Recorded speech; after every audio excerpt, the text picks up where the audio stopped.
Ayan, tayo ay magluluto ng papaitan. Ayan, mayroon akong used oil dito sa ano yan, sa bawang. Ayan. Igisa na natin yung ating bawang sibuyas.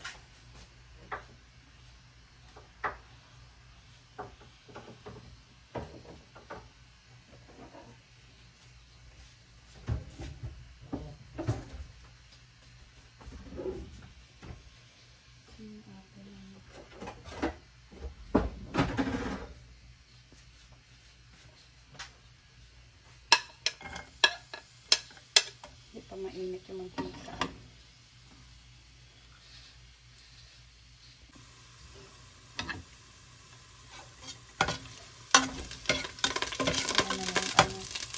Tapos sibuyas.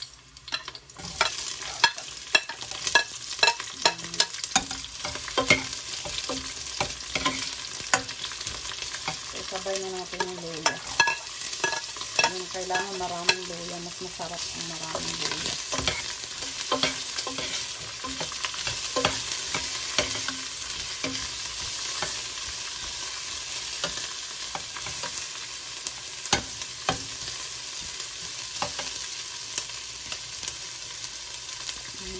Ayan guys.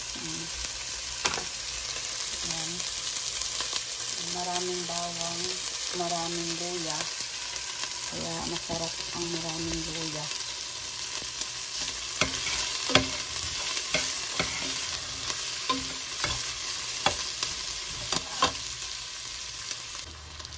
Tapos ilagay na natin yung oh my gosh, nalaglag na. Ilalagay na natin yung puso. Magpuso ba ito, be? Ng baka. Puso, ano? Heart. Ha? Yung puso.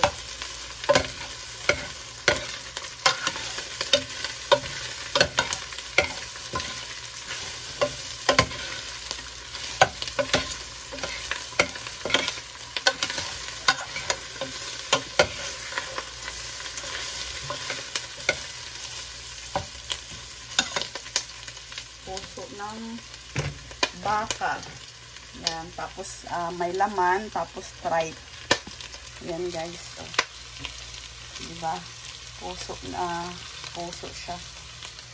Masarap yan. Pinalambot ko na yan sa pressure cooker. So, yung sabaw niya mamaya ilalagay natin.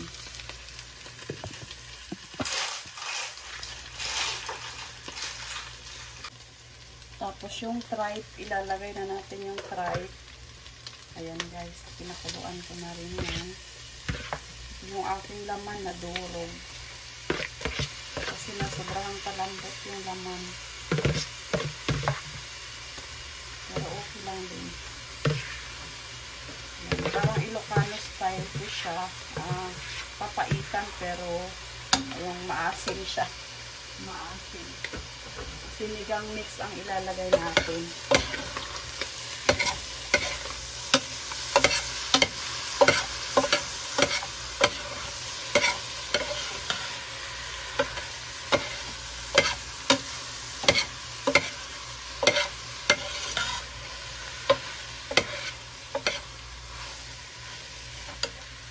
Tapos ito yung laman, nadurog na yung laman, na sobrahan kalambot. Ihalo-halo na natin yung lagay na lahat.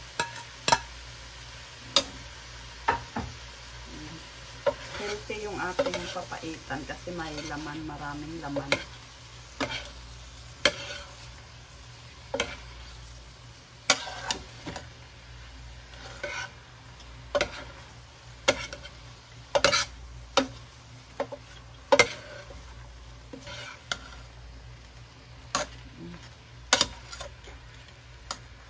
Sasabawan natin ng mamaya-maya. Ayan, ilalagay na natin yung pinagkuluan kanina na tubig. Ayan, ay yung pinakuluan ng yung broth ng baka, yung laman, kaya napalambot ko ng mabuti. Ayan guys, so. Ayan. Diba?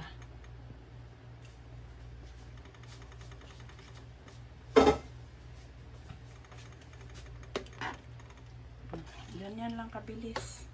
Tapos lalagyan natin ng Knorr cubes mamaya. Yun yung pang-papait ko guys, yung Knorr cubes. Ayan. Damihan natin sabaw pala. Hindi lang mag-init natin sabaw kasi ito pa pala. Ito yung sa beef kanina rin, yung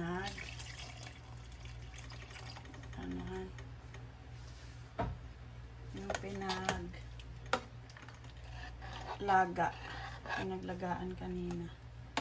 Ayun, medyo malalaki yung aking medyo malalaki yung aking yung aking slice. Pwede na rin.